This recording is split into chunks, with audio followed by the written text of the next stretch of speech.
Welcome to Ben Franklin's World, a podcast about early American history with Liz Covart. The study of history is key to understanding who we are and how we can affect a better future. Ben Franklin's World will introduce you to historical people and events that have impacted and shaped our present-day world. And now, here's your host, Liz Covart. Hello, and welcome to episode 81 of Ben Franklin's World, the podcast dedicated to helping you learn more about how the people and events of our early American past have shaped the present-day world we live in. It's trivia time. When did the fighting of the American War for Independence come to an end? Did you answer Yorktown? In school, we learned that the fighting of the war came to an end at Yorktown. But today, Don Glickstein, a former journalist and author of After Yorktown, The Final Struggle for American Independence, is going to take us on a whirlwind tour of all the fighting that took place after October 1781. During our global tour of the American War for Independence, Don reveals details about the Battle of Yorktown, fighting that took place in southern, northern, and western North America, the Caribbean, Mediterranean, and India, and when the war actually ended and what happened when it came to an end. But first, did you know that there's an online community of Ben Franklin's World listeners? It's called the Ben Franklin's World Community, and it's hosted on Facebook. The community is where we gather to discuss life, current events, and, of course, history. In fact, I'm pretty sure there's going to be a lot of discussion about what we discover in this episode in the community later this week. It's free to join the Ben Franklin's World community. All you have to do is visit benfranklinsworld.com and click on the orange Join Now button on the homepage sidebar or text BF World to 33444. Are you ready to embark on a tour of the last days of the American War for Independence? Let's go meet our guest author. With tidings and wisdom to share about our early American past, here is this week's special guest. Our guest is a native of Schenectady, New York, and a graduate of the University of Massachusetts. He worked as a journalist for 10 years before becoming the public information officer for the nation's largest healthcare cooperative. Today, he joins us to discuss his book, After Yorktown, The Final Struggle for American Independence. Welcome to Ben Franklin's World, Don Glickstein. Well, hi, Liz. Glad to be here. If we think back to what we learned about the American Revolution in school, we might recall that the war ended on October 19, 1781, with the surrender of Charles Earl Cornwallis at the Battle of Yorktown. But it's likely that many of the other facts about that battle remain a bit hazy. Don, would you sharpen our memories by providing us with a brief overview of Yorktown and Cornwallis' surrender? I sure will, but first I need to talk about the names I'm going to call some of these folks. For example, I don't use the terms patriots or Americans to refer to Washington and other founders because loyalists and Native Americans were just as patriotic in their own way and certainly just as American. And I think that using the terms like patriots and Americans without any other modifiers gets us into the trap of arrogance and being a journalist by profession. I like to separate fact from language that's a bit biased. Let's go on to Yorktown. Our common perception of Yorktown is that it was this great American victory by George Washington. But in reality, although Washington was the commander, it really was a French victory, and it was made possible by a French strategy. There were two French fleets involved. There were French siege engineers, French artillery that just pounded the British. It actually was fought largely by French soldiers and Marines and sailors. They outnumbered their American allies 4-1. The whole campaign was set up by a French expatriate, who I'm sure you've heard of, the Marquis de Lafayette. He commanded a small rebel force that had shadowed Cornwallis throughout that summer. During the siege of Yorktown, Whig troops, Whig is what the American rebels called themselves, Whig troops captured one of two key British fortifications, but the French captured the other one. Yorktown really was a victory financed by French money that paid, armed, clothed, and propped up the Whigs. And I might add that it was also French diplomacy that ordered the French general to publicly defer to Washington without overtly ceding him any authority. So Yorktown really is one thing in American mythology, and the facts were quite different. Bill would like to know how Americans living through the War for Independence understood Yorktown and its significance. Did they view Yorktown as the end of the war, or was Cornwallis' surrender just merely a bit of good news? It really depended on your perspective. The British Prime Minister, Lord North, thought it meant the war was over. But King George thought that Yorktown was just a setback, and he was not about to preside over the dissolution of the British Empire. The British military thought that Yorktown meant that they should change their strategy, and the new strategy would be defeat the rebels' allies first and defeat them around the world, and then they can focus again on North America and the rebels. Washington certainly thought Yorktown was a wonderful victory, but he was prepared to continue the fighting, and when the French fleet sailed away from Yorktown, he was just incredibly frustrated that he hadn't persuaded them to help him take Charlestown, South Carolina, or even New York City. So Washington went back to the drawing boards and started planning his 1782 campaign. One of his biggest concerns was that civilians and the rebel governments not become complacent. And in fact, his worries were not unjustified. He had lots of problems, as he always did, with complacency among the civilian population. So, Don, why do we learn that the American War for Independence ended at Yorktown when fighting continued into 1783? Yorktown was the last major victory on North America, and Americans tend to look at the world through American eyes. And once the British were soundly defeated here and there were no major battles in North America, why bother? Why care about what was happening around the world? Why care about our allies? We talk about some of the frontier battles and some of the battles in the South, but mostly Americans look at the world through rose-colored glasses, through the eyes of victors. And, who wants to talk about more fighting and more suffering? Isn't it nicer to have a package neatly wrapped up? And after Yorktown, Don covers post-Yorktown fighting in 6 different regions: the South, the frontier, the Caribbean, the high seas, the Mediterranean, and India. Let's start our exploration of these regions with the South. Don, would you tell us about post-Yorktown fighting in North Carolina, South Carolina, and Georgia?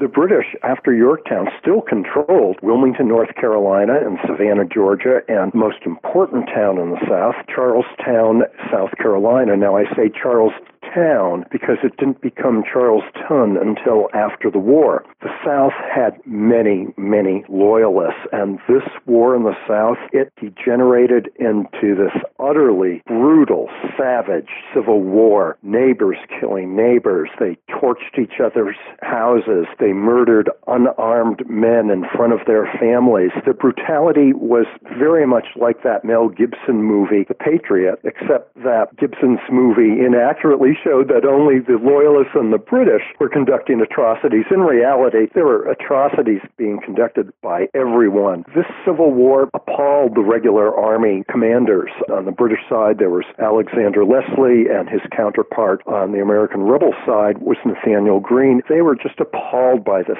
brutal fighting. Maybe I should go talk a little bit more about The Patriot, the Mel Gibson movie. Mel Gibson supposedly modeled his character after South Carolina Militia General Francis Marion. But I think that if Marion saw what Mel Gibson did to the movie, he would be just simply aghast. Now, we know that Marion has the nickname the Swamp Fox, but he never really became famous until a 19th century fictional biography turned into a legend that he never really was. The author of that biography was the same guy who invented the myth of George Washington chopping down the cherry tree. In reality, unlike the Mel Gibson character, Marion was this very careful, conservative fighter. He wasn't physically imposing. He certainly wasn't Mel Gibson handsome. And unlike the Mel Gibson character, Marion owned slaves, like most rebels and loyalists did in coastal South Carolina. It was kind of funny because Marion might have stayed in obscurity, but he had this accident. And the context for that was that in 1780, the rebels had to surrender Charlestown to the British. And most of the leaders surrendered with them. But Marion wasn't there. It seems that shortly before the British had taken Charlestown, Marion was at this party, and Marion really was sort of a social loner. He didn't really like parties. He wasn't much of a drinker, and he wanted to leave. But instead of making a scene and leaving through the front door, he was on the second floor and said, "Hey, listen, no fuss, I'll just jump from the second floor of this house." And he jumped, he broke his leg, and he was off his plantation when the British took Charlestown. So his broken leg allowed him to fight another day. As in the South, tensions between American rebels, loyalists, British soldiers, and Native Americans in New York, Pennsylvania, and in other frontier regions ran high after Yorktown. David would like to know more about the Native American and Loyalist raids in New York's Mohawk Valley. Can we attribute these raids and the raids that took place in other regions to family feuds and political grudges? Well, I'm really glad that you asked the question because I grew up in the Mohawk River Valley in Schenectady, New York. And what I learned in writing the book was kind of a revelation to me. I had been taught in school, as we all were taught in school growing up in Schenectady, about the Great Schenectady Massacre in 1690. This was during a previous French and British war. So I knew that Schenectady was on the frontier in the 17th century. What I didn't know that Schenectady, it was still the frontier 80 years later during the Revolution. Land-hungry settlers had long been stealing land from Indians or otherwise forcing Native Americans to leave their homeland. Most Indians, because of all this land thievery going on, most Indians sided with the British. The British had at least made efforts to contain the settlements and preserve Indian lands that they had sworn to preserve under numerous treaties with the Indian nations. It wasn't too surprising then that New York became a battleground between the rebels on one side and the Brits, the Loyalists, and Indians on the other. The last battle of many that occurred in the Mohawk Valley took place around the time of Yorktown. A force of Indians and Loyalists led by a British major and a Loyalist captain invaded the Mohawk River Valley. The captain was really interesting, a Loyalist. He was a young lawyer from Albany, which is about 15 miles from Schenectady. His name was Walter Butler, and to the Whigs, the rebels, he was particularly notorious because he had allegedly led and participated in massacres of women and children. What we now know, as we've looked at the documentation, is that it's pretty likely that the massacres occurred simply because he lost control of his troops. There are also accounts that Butler tried to stop the killings, but in the propaganda of the 1780s, he was the devil incarnate to the American rebel side. Butler himself had some scores to settle because the Whigs had imprisoned his mother and other Loyalist women for a couple of years.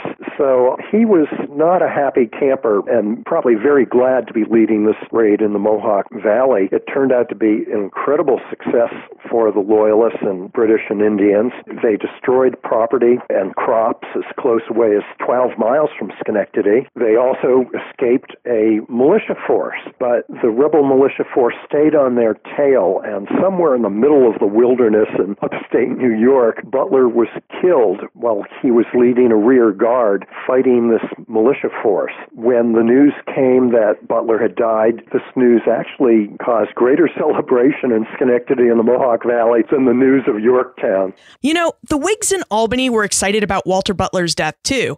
The records actually seem to indicate that the people of Albany lived in a bit of fear that Butler would attack them, especially after tavern keeper Richard Cartwright had helped Butler escape from the Albany jail earlier in the war.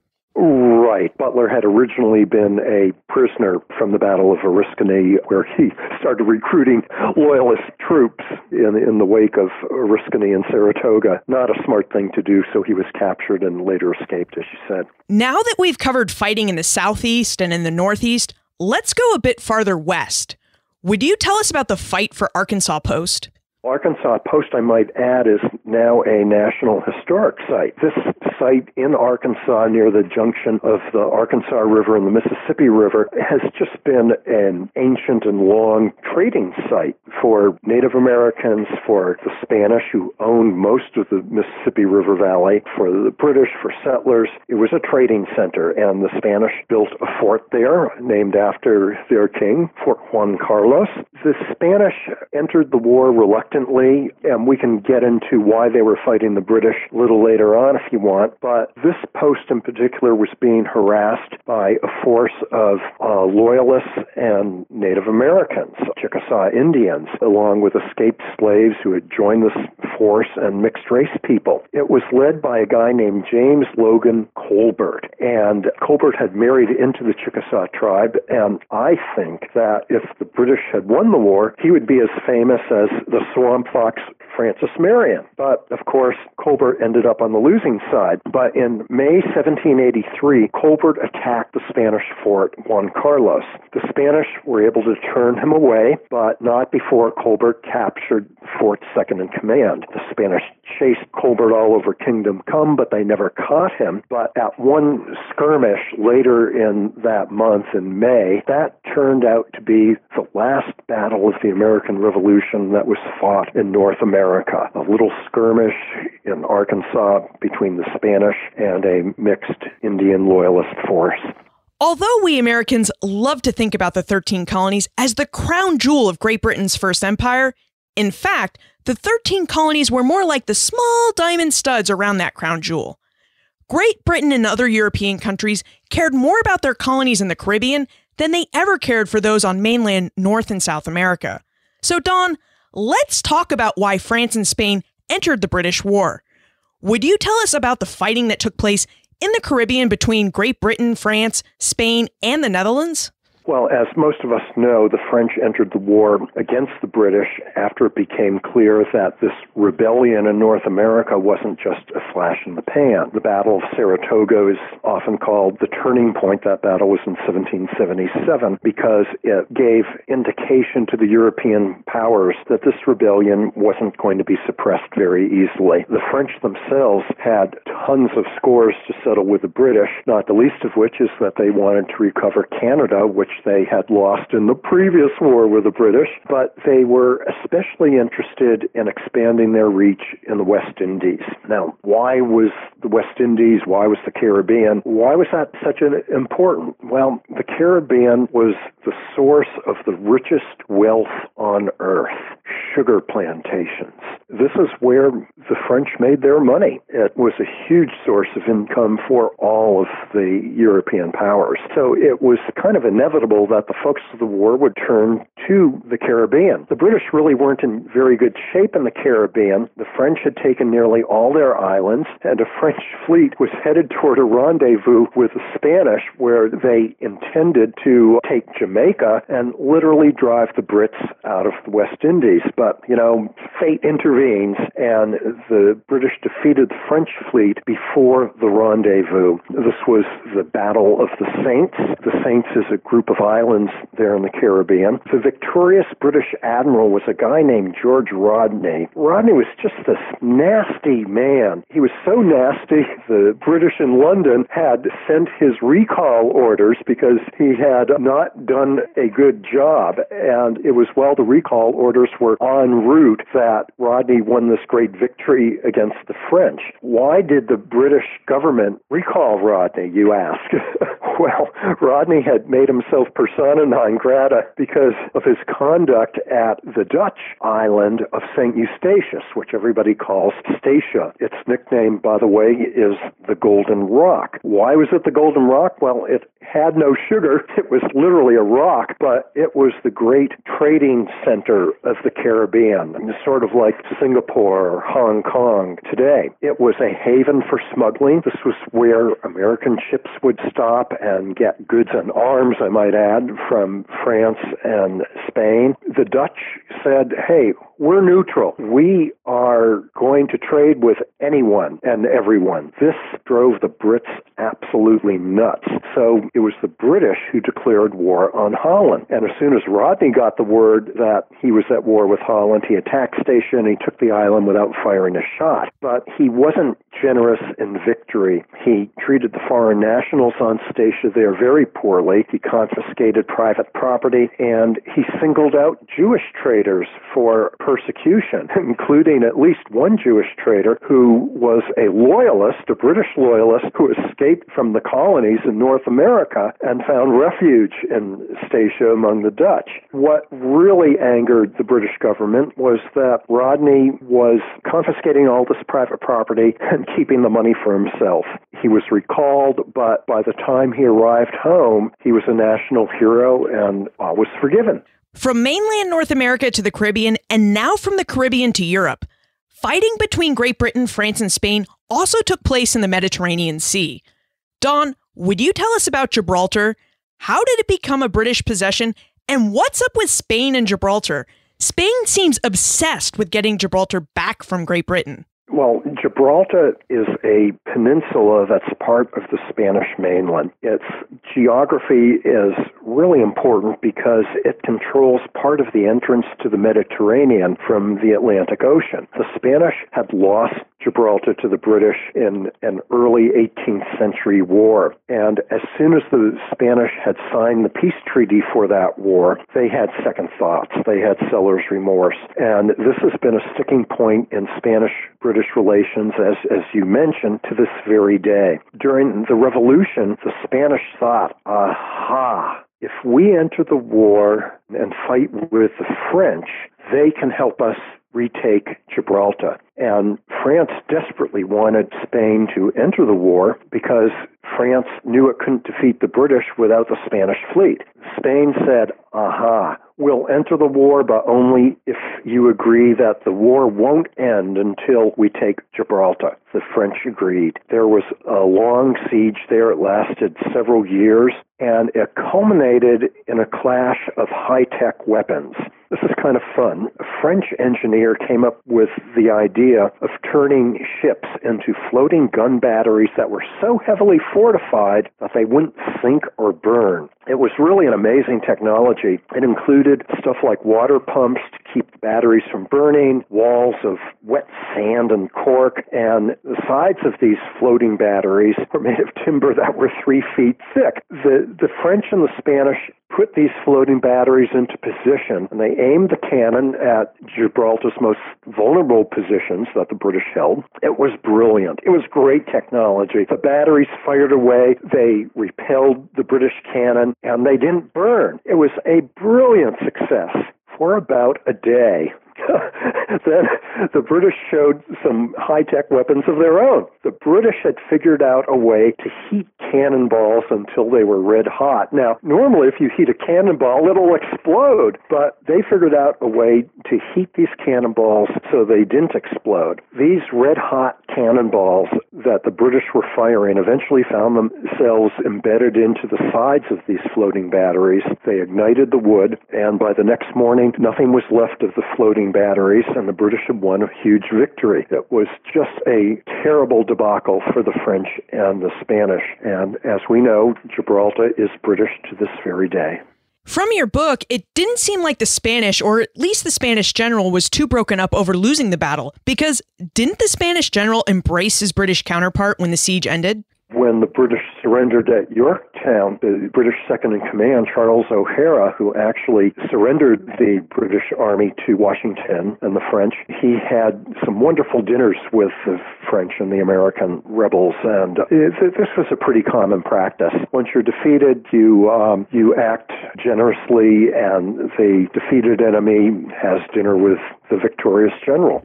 The fighting of the American War for Independence wasn't confined by the Atlantic Ocean or Mediterranean Sea. Military aspects of this war extended all the way to Asia, where fighting took place in India.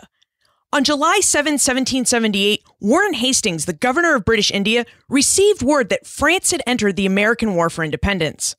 Don, how did the American War for Independence manifest itself in India? This is kind of interesting, and it has some relevance to us today in our war of terrorism. The main opponent of the Brits in India was a native general from Mysore, the state of Mysore. His name was Hyder Ali, and he was a Muslim. He was so famous that American rebels named a naval ship after him, and that ship actually won a nice little victory in Delaware Bay. Hyder Ali believed in a meritocracy. He didn't care what religion you were as long as you performed. And of course, there were always tensions between Muslims and Hindus and Christians. He didn't care. I want performance, he said. And he was a brilliant general. He was an innovative general. And he also used high tech. He used these rockets that were bamboo and lined with iron, and they were quite effective. The French leadership in India was pretty uninspired until a French naval commander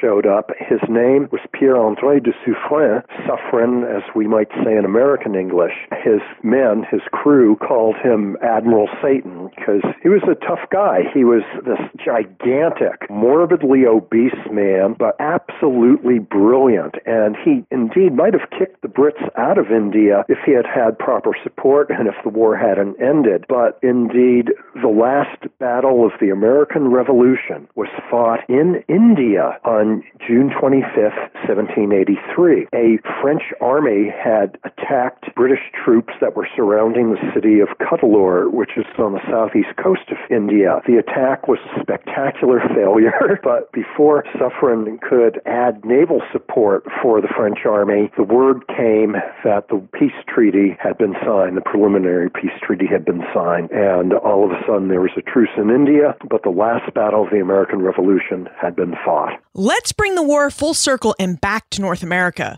Would you tell us about Guy Carleton's evacuation of North America? Was the British evacuation orderly? And how many loyalists and soldiers did Carleton evacuate from the United States? I think we need to put this into perspective. It took a year between the signing of the preliminary peace treaty and the final evacuation of the British from New York, which was their last major post in what had now become the United States. It was really quite an orderly evacuation, considering that Carleton, the British commander-in-chief, was dealing with 35,000 angry, absolutely bereft and persecuted American loyalists who had fled for safety and eventually evacuation in New York, and he also had 20,000 British soldiers he had to evacuate. Carleton and Washington actually met in person to discuss the details of the evacuation, and everything went well. They got along fine until Carleton sort of mentioned to Washington that he had already evacuated some African-American people who had escaped slavery from the Whigs. Washington just went ballistic that Carleton would dare to remove the property of citizens of the United States, slaves being property. This, according to Washington, was absolutely contrary to the peace treaty. Carleton replied, "I have no right to deprive these former slaves of the liberty that I find them possessed of." And indeed, about 3,000 escaped slaves would eventually be evacuated from New York. This wasn't all hearts and flowers for the British. They also evacuated 1,500 slaves of their own, and they were not freed. All told, the British evacuated about 20,000 freed African Americans from North America, and many more escaped on their own. What about the Native Americans? Kyle would like to know what happened to the Native Americans who sided with the British during the War for Independence. Did the British protect their Native American allies, or did Great Britain's Native allies face reprisals from the Whig victors? I think it's fair to say that the war's biggest losers were Native Americans. Virtually all of the Indian nations had sided with the British, or they were forced from neutrality into siding with the British. When the Indians learned that the peace treaty left them on their own with these land-hungry and pretty usually racist Americans, they couldn't believe that their ally, the British, had abandoned them. One Mohawk chief said the abandonment was something only Christians were capable of doing. To the south, a Creek chief said the betrayal was cruel and ungenerous. Even in Parliament, a member of Parliament said that the peace treaty the government signed was cruel and made of perfidy. It was just beyond the feeble of power of description to describe this betrayal, this member of Parliament said. The Prime Minister replied in one of the classic statements of hypocrisy. He said, "The Indians weren't abandoned. They were left in the care of their neighbors." That didn't work out very well for the Native Americans. There were two Indian nations, the Oneidas and Tuscaroras in upstate New York, who had sided with the American rebels during the war, and even they ended up being mistreated. They were given land grants in swamps. Their veterans who fought with Washington's army, I might add, were denied pensions. They were pressured to sell their land, and in fact, the Oneidas kept protesting this bad treatment for 220 years, and it wasn't until 3 years ago, 2013, that the state of New York and the Oneida Nation finally signed a treaty that settled all of the Oneida's various claims. In After Yorktown, Don states that the American War for Independence ended on May 12, 1784. Don, what happened on May 12, 1784? Why did the war end on that day? Just to remind your listeners, Yorktown happened in October 1781. 2.5 years later, after months of fighting and negotiating and ratifying, the final signed treaties were actually exchanged. This happened at Ben Franklin's residence outside Paris. The exchange involved Franklin and his colleague John Jay, who later became America's first Chief Justice, and the British rep on the other side, a guy named David Hyder Ali. He was an opponent of the war, but his most famous claim to fame politically was that he was known as the most boring man in Parliament. One colleague once described Hartley, whenever Hartley stood up to speak, it was sort of like a dinner bell sounding, and the House of Commons would just quickly clear out so they didn't have to endure one of his long, boring speeches. But Hartley was honest, and he was competent, and he was a friend of Franklin, and he got it done. Don, it's already time for the Time Warp. This is a fun segment of the show where we ask you a hypothetical history question about what might have happened if something had occurred differently or if someone had acted differently.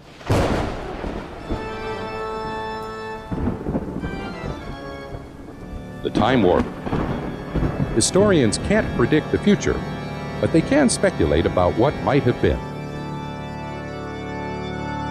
In your opinion, what might have happened if Cornwallis had not surrendered at Yorktown in October 1781? Would the war have played out any differently, given that so much fighting took place around the globe between 1781 and 1783? You know, it's an interesting question. I think it depends on the scenario. If Cornwallis had just been successfully evacuated, then I think the war would have dragged out longer. But as we know in our fighting in Vietnam and in the Middle East, it's really hard to fight an insurgency on foreign territory, on the insurgent's own land. A different scenario would have been if the British had decisively defeated the French fleet off the coast of Virginia, off the coast of Yorktown, what's called the Battle of the Capes. If so, a very different scenario might have happened. The Brits might have been able to make a much more aggressive stance in the Caribbean. They might have forced the French and Spanish out of the war. A lot of the French wealth came from the Caribbean, and if the British had been able to force the French out of the war, all bets are off. They might have returned to North America, and they might have defeated the Americans, who would have no source of arms or money or clothing. Are you working on a history book now? If so, what are you researching and writing about?